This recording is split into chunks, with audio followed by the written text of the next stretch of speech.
the stories of our children getting opportunity to go to college and about mamas and daddies putting nickels and dimes and quarters together to pay tuition. It's about our stories. It's about the hardships and the pain and the suffering. It's about the protests and the marching. It's about the standing. It's about the legislation. It's about all of that. It's our story. Witness to Grace, a testimony of favor, is a poignant, true life story that chronicles the remarkable journey of W. Franklyn Richardson, from humble and challenging beginnings to honored positions of power and global influence. Witness to Grace gives an intimate portrayal of the rise of one of the most respected religious and civil rights leaders of our time.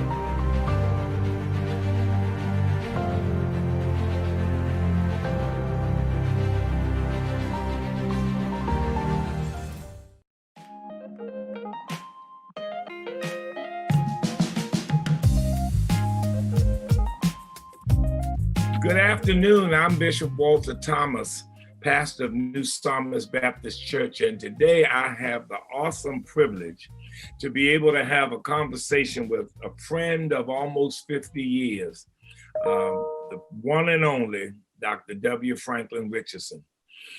He is undeniably one of the trendsetters and pace setters for the Black church, not just in this era, but for years. He's just written a new book and it's out and available, and I know it's going to bless your life.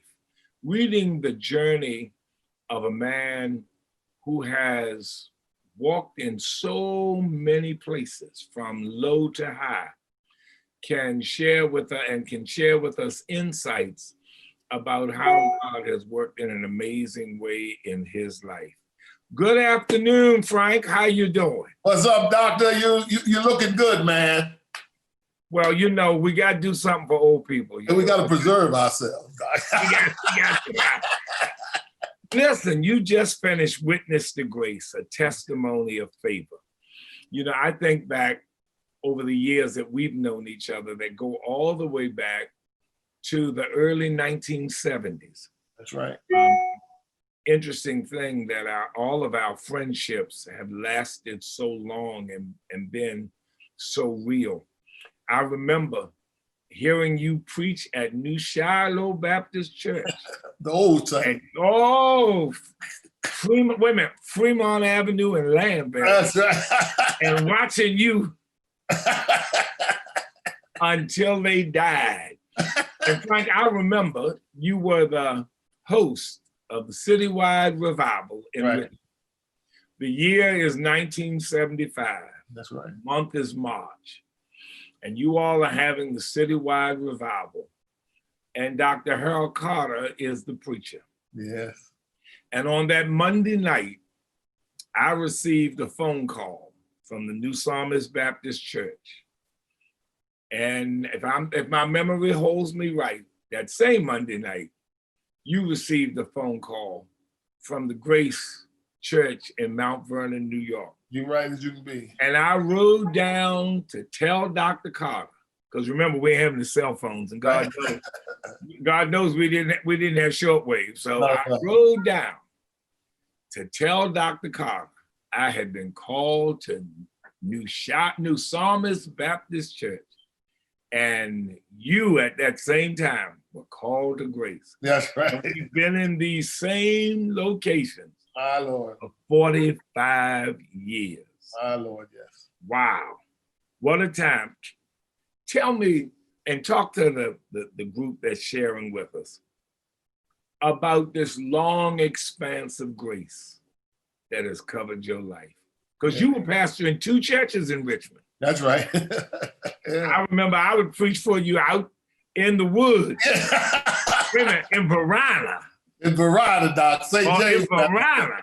That's right. That's right. And now God has you as one of the premier voices, and when the history of the Black church is written, your name will be etched in it. Talk about some of that grace, Frank.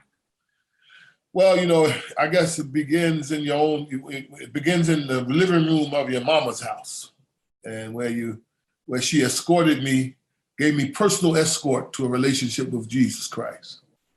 And from that escort evolved my journey not just a typical Black poor family, rich in faith, rich in love. And from that beginnings, I began to discover God and mature to understand what grace is, right? And when I speak about grace in the book, and when I speak about grace generally, it is not the narrow theological salvific notion.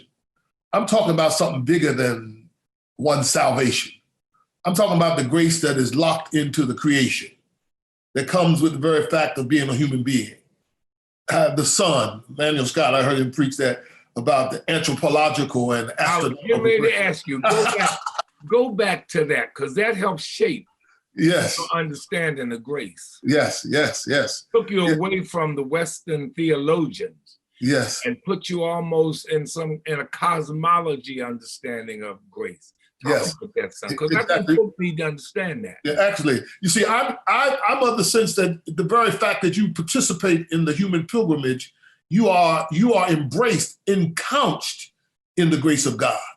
All the stuff that you needed to survive, you did not purchase or buy. It was provided for you by a considerate God, right?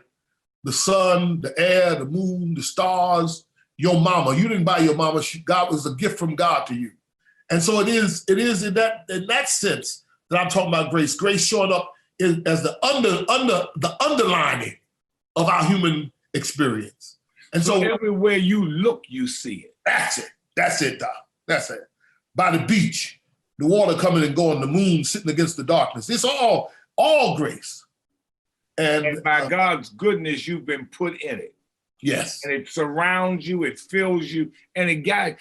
How would you say that grace? I mean, Frank, I'm looking at the time I've known you, pastoring 2 churches in Richmond, one in the city, one out town, and then going to Grace Mount Vernon. A totally different reality. Yes. Then going to leadership in National Baptist Convention. Then going to leadership in the global effort for freedom of African American people. Sitting in boardrooms of major corporations and having your voice heard to help direct change in America. Talk about what it's like to look back at your life. Well, you did a good summary of the peaks, but it's not the peaks that gave me a sense of the valley. It's the pits. Oh, okay. Yeah, a sense of grace is in the pits. Talk about that. It's the stuff that should have got me that God didn't let get me. I remember when your house burned. Yeah, God, you got You remember that?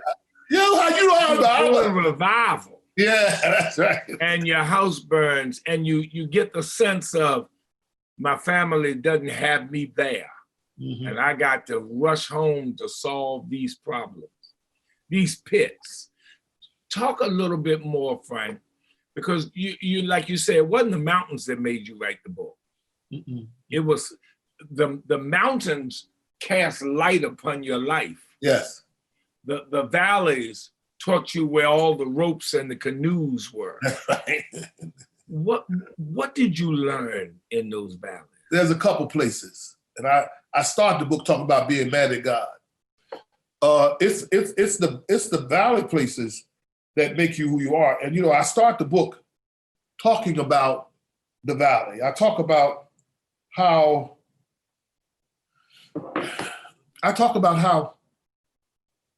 I was standing in the National Baptist Convention frustrated and disappointed because I had invested my life in this election and the 13 years prior to being general secretary and running for president, and to knowingly have that election snatched from you. Yeah. Improperly. I was there. All right, dishonestly. Remember, I was representing Amnesty International. That's right. Well, Doctor, that I stood there and I couldn't believe it. And Bill Clinton was coming through the door. He was president. He had come down there. I had a relationship with him, and he was coming to give the speech that morning. He said, "What happened, Franklin?" I said, "Well, they stole it, brother president." And Doc, it was a devastating moment, right? It was a pit moment. But you talk about the grace of God. I didn't understand what was going on. And when you go in life, we go forward looking and capturing in faith. Right. But you cannot see grace looking forward. No. You can only see grace looking back over your shoulder and seeing what God has sustained you and kept you for. So while I started out losing the convention, when I look back, I see how much the Lord let me gain beyond that, how he sustained me and used that as a stepping stone to greater opportunity. You remember Walter, one night it was a long time ago, I don't know if you remember, John Bryant, me and you, Roscoe Cooper, and Dwight Jones. And we was talking about what we wanted to be and what we were going to be. And John Bryant said he wanted to be a bishop of A&E Church. I wanted to be president of that. We all kind of sit around. And so as time went on, I became president of the Conference of National Black Churches, which is the all 9 historically Black denominations. One day, John said to me, "Rich, this is a long time later. Rich, they didn't make you president of the convention, but now you're the president of all of us." Boy, that hit me like a shockwave. That God had, if I had become president, I never would have been. Oh, no. No. And I looked at all that God has done since then and how he sustained me. And how is it very possible that he was keeping me from something that would have destroyed my direction? Or interrupted my pathway. Well, let me tell you, I remember that because, like I told you, I was representing Amnesty International. Yeah. With all them people that were running that time. I said, I remember I spoke to one of the persons running, and I said, "I'm here for Amnesty International to make sure that when it's all over, everybody can speak." But I tell you something, I saw of the grace of God on your life. I don't think anybody knew or would know the pit that was for you without you saying it. Because in the cosmological way of thinking about grace, we only see you through the way grace allows us to.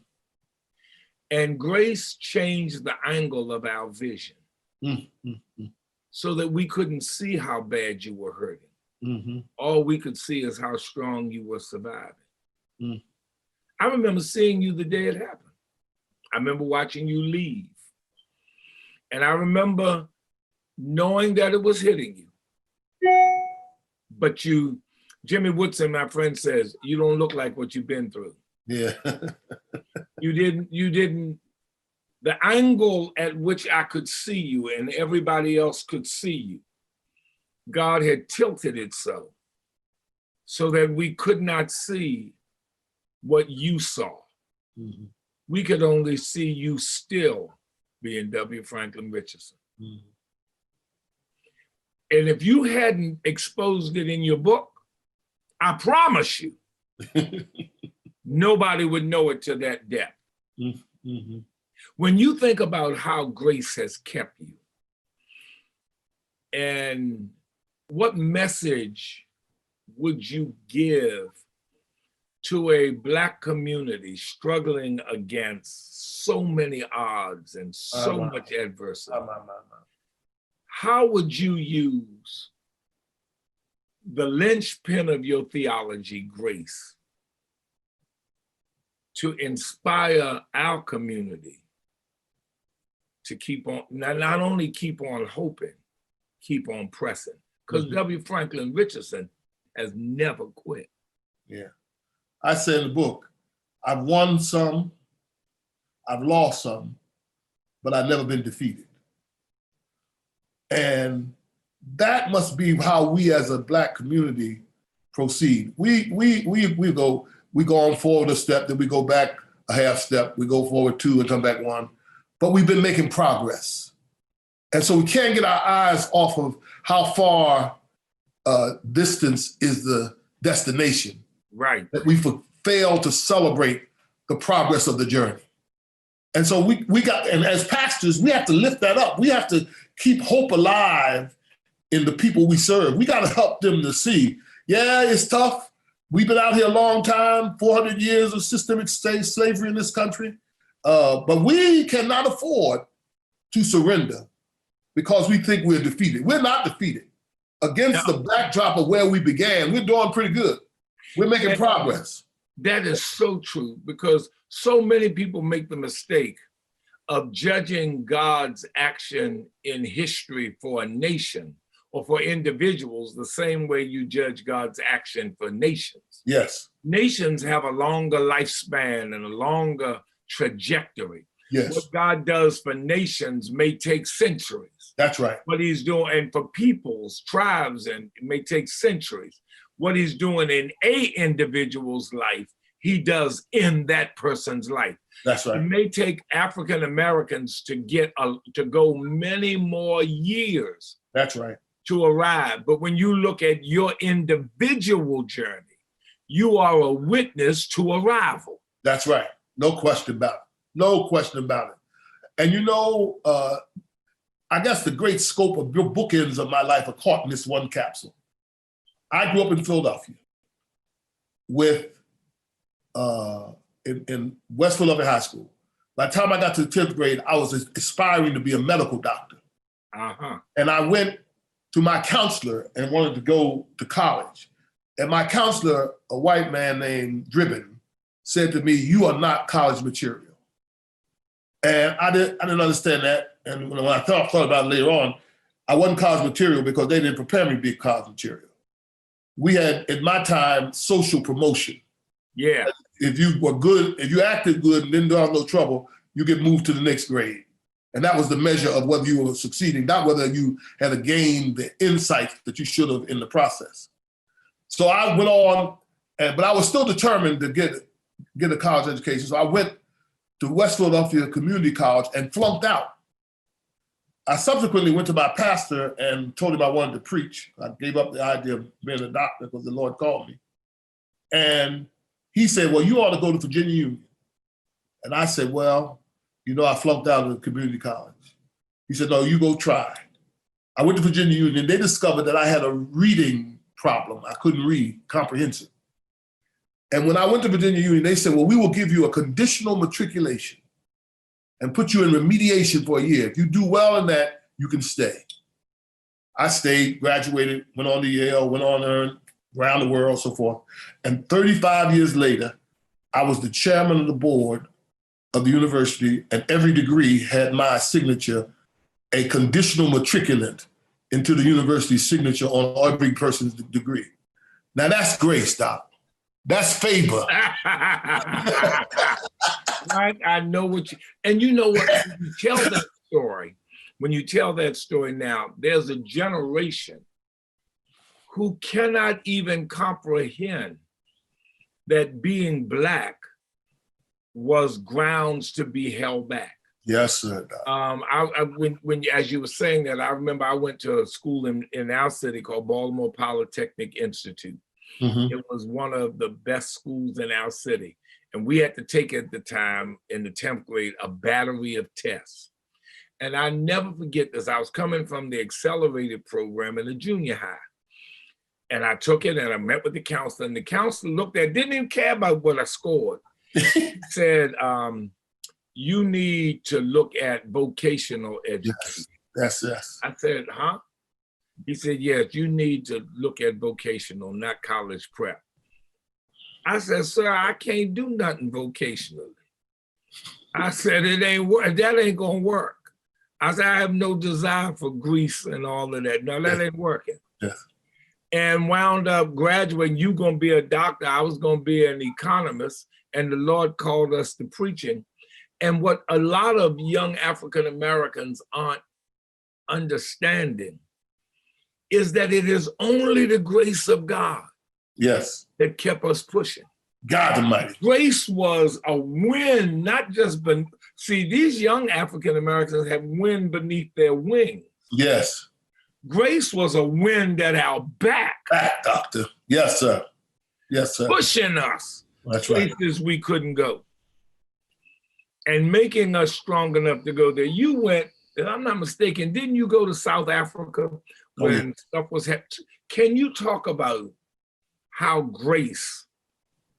grace on your life and how you saw life once you hit South Africa? Well, it probably was before that. Okay. My first trip to Africa. Okay. Was Liberia. Now you have to understand, when I got to Virginia Union, I had never seen a Black teacher or a Black doctor. I know what you're talking about. It was only after I got there that my self-esteem was reinforced to look around and all the professors and all the sources of authority and the president. Same street. I never had a Black teacher outside of elementary school by the time I hit college. Right, right. So when I went to Africa, it was accelerated. I remember going to Liberia, and when that plane hit the ground, and subsequently to Ghana, when the plane hit the ground, and I looked up, and everything was Black. The president was Black of the country. I did not realize that the impact that being in America as a Black person had on me. It had diminished my self-esteem. And it was like a boost to my somebodyness when I go to those African countries, when you go to South Africa, when you go all over the continent, it reinforces you, because you are whether we know it or not, we are paying a price for living under the burden of American racism. It has a psychological impact on us. Now you can't drop that line and move on. You gotta tarry there for a moment. Yes, yes. You see, being Black in America, unconsciously, you condition yourself to be tolerated and to tolerate mistreatment, low self-esteem, lack of appreciation, denial, a roof on imagination, low ceilings. All of those things impact us as African Americans. And when you go to the continent and you look up and you see what is great and promising and who we really are, it renews self-esteem. Renews self-esteem. You never would have gotten there without all of the cosmological forces of grace. Or tendencies and experiences of grace. Let me tell you the other manifestations of grace. Somebody said, how do you make it? Well, grace sometimes is a little abstract for some people. But what is not abstract is the grace that put outstanding mentors in my pathway who helped to shape my journey was a gift of grace. Woo. And everybody who makes it, whether formally or informally, they have mentors who meet them in certain junctures, and those mentors are expressions of God's grace. Woo. When I think of the litany of preachers and other people who met me at certain junctures and led me to certain experiences that I end up today, that's why I have a heavy burden for wanting to pass on to the next generation. Part of the drive of this book is to pass on my journey to those who come behind me, because I've benefited from those who've gone before me. And that is the kind of grace that I'm talking about. I'm talking about being able to look through the prism of grace to see God's activity and fingerprint in your life. Isn't it unique that at a part in the journey, you realize the theological concept that was the central underpinning of your life was grace? Yes. But equally as momentous is that God put you in the nurturing crucible at a church called Grace. Yeah, and that's something. Tell me how that rings in you. I was, Doc, let me tell you something, Doc. Somebody asked me, how did you do all those things that you've done? The single thing has been the complete surrender, and partnership of that congregation. All the things I've done, I've always viewed them as an extension of my ministry. And my congregation viewed my functioning in them as an extension of who they were. So whether I was the general secretary of the National Baptist Convention, we were the general secretary. If I was on the board of Pepsi, we on the board of Pepsi, or the board of Comcast, we on the board of Comcast, or whatever I was doing, our congregation cocooned around it. Even now today at Virginia Union, they're one of the leading churches in the whole thing. But it's because they see, and I couldn't have done it without the grace they extended to me. Because when you talk about rising mountains, I had a bad church, Doc. That's how I learned the pastor. Listen, you know I wasn't going to go back and dig up bones. I was going to let them bones stay in the ground. But God gave you what would be the physical manifestation of the spiritual gift he was giving. Yes. And showed you how they could work together. That's a great insight, Walker. It's so true, though. It's so true. I think about it. We in that hotel room down in Richmond, that Monday in March, or that Tuesday rather in March, 1975, talking about going to churches. You to your second? No, your third. Yeah. Me to my first. Yes. Me to my first. And you going to grace. And 45 years later, you telling the world it's grace that brought you safe thus far. Mm-hmm. Some will be confused and think it's grace for church. They won't understand it's the grace of God, but it's manifested also in that church. That's right, Doc. What would you say as we get near the holiday season and we're sheltered in place, we dealing with all of these new realities. I'm not gonna have, my wife and I will be home for dinner by ourselves. It'll be the first Thanksgiving in the 49 years we've known each other that we will spend this way. Mm-hmm. What revelation born out of your, part of me wants to say ubiquitous experience, would you speak to all of us in the wider set that comes out of the hope that your life is a manifestation of? Well, I would say, at the end of the book, when I had prepared the book for release, I talked to you before that. And then the COVID came and shut down the capacity for it to print or to deliver. Yep. So it stopped, frozen. It was supposed to come out in April. But as I was going through the COVID, I backed up and said, now, I began to ask myself questions. Is the grace of God apparent in the pandemic? And I ended up asking questions like, could it be that God had put in our DNA, in the human DNA, the capacity that if we became too corrupt, or if the distribution of resources became too unbalanced, or the ultimate destruction of the cosmic creation were to be wiped out, that God put in the DNA something that would trigger and stop us from self-destruction? Could this pandemic be an expression of God's grace? Yes! Wait a minute. Oh, you listen. I hope you recorded that to add in your sermon Sunday. You better pull them pages out of the book and just preach right from the book. But those are the questions I think that are paramount in this season. Oh, doctor. We're caught on the process of doing everything. Zoom choirs, taping your service, how long it's going to be. But we have to wrestle with the deep questions. Deep calleth unto deep.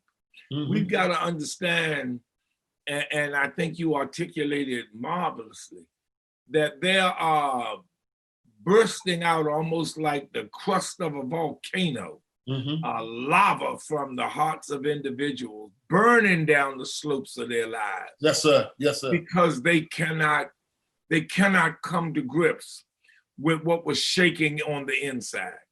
And even though we're dealing with a pandemic, social, I told some friends of mine, this is not the 4 horsemen of the apocalypse. This is the 8 horsemen. Yes, sir. Yes, sir. I thought for a while, I wondered if the rapture had happened and we got left. Yeah. Because it's coming from so many angles. It's almost as if God said, I got to put a reset. I have got to pull the trigger on your reset. Yes, sir. Yes, sir. And the question will be, will we deal with the big questions, or we simply start again or start over? And will we individually wrestle or just wait to follow? That's right.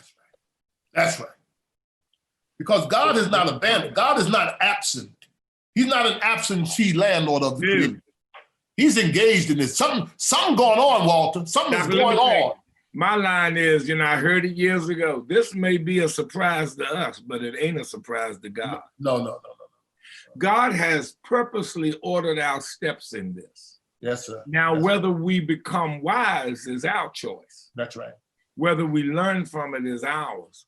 But I know every preacher has the responsibility to seek out what God is saying in this. That's right. That's right. And to deliver that package to the hearts and homes of saints, not just to be cut off the bone, but this is the time we got to slice it and serve it. That's right. That's right. We got to slice it and serve it. I'm got maybe one more question for you, Frank. As you look down the line of the highway of life, and as you see yourself moving in the will of God, and now that you look back over so many points that you stood nervously in, but now realize were the places grace put you, what's next for you? Because now, Frank, you can speak not of just what you want and want to do, but you've had enough of life to know what you have to do. What's next for you? I think I have to condition my congregation for my transition. I think I have to pass on what I have gained to another generation of pastors and leaders. I think I have to leave the institutions to which I am currently engaged in the shape to go forward without my involvement. That's what I think my journey is now. I'm 71 years old. I've been pastoring for 51 years. I've been married for 50 years. It's at the point you cannot avoid the reality that if the God gives me another grace of 10 more years. What do I do with that? I ain't ready to go sit by the beach. No. I still feel I have something, have value that's a result of this long journey. So I think that's the thing I have to do. Yeah. I have to make sure that I'm a good steward of this long legacy of God's grace. We are 1 year apart and same length at this church, though you've pastored longer than I. Mm-hmm. And you've always been one of my preaching heroes. I've always loved hearing you preach. I always loved hearing you preach. I've loved your excitement and your sense of you got to get this, y'all. Mm-hmm. I think I have little ways to describe. You got to get this, and I'm gonna push it till you do. I understand that sense of we've got to pass on. The line I often say about myself is, I want to leave nothing on the table. Yes, great statement. I don't know how much time I will have, But when I was in high school and ran cross country, the coach used to always say, you should never finish the race with something left. God to life. And I don't know how much time, we don't know how much time we have left. And people look at us when we say stuff like that because people are living to 90 and 100. Yeah. Think that we are just being poetic, preaching our poetry. But the truth is, we don't know. No, we don't know, Doc. We don't know. I mean, we have served this task long enough to know. Yeah, we made so many trips to the cemetery, Doc. Oh, and we know how many miles yes we have put on this vehicle called our body. Yes, sir. Yes, sir. And we don't know when they will say this, you can't repair this car anymore. That's right. And so I appreciate that you would say to folk that you are aware of your next assignment, and you're asking God to continue the grace to get it done. Yes, sir. Yes, sir. Frank, I want to thank you. Now, wait a minute. We've been doing a virtual book tour. You know, this is how we do a virtual book tour. Get together to talk.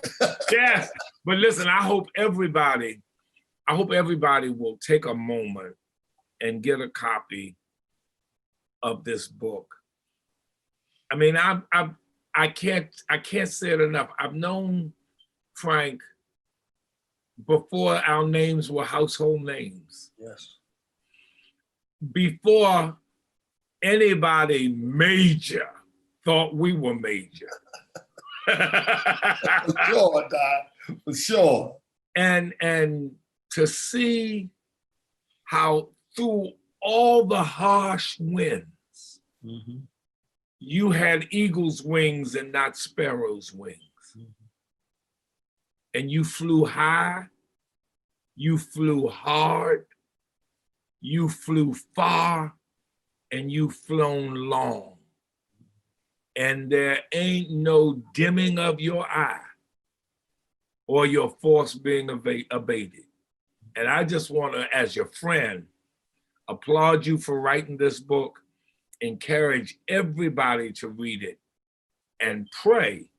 I keep praying that God keeps doing the great things in your life that he's already done, and allowing some of us to peek in through the window and just say, we know him. Boy, I thank you, Doc. And I feel the same way about you. You have been a blessing to see you evolve into who you are today. I take ownership in that. I told you, babysat me when I was in kindergarten. Well, listen, you take care. All right, buddy. God bless you, man. Bless you, man. Bye-bye, everybody. We hope you've enjoyed this. Thank you. Witness the Grace, a testimony of favor, is available for purchase. Get your copy today from Amazon,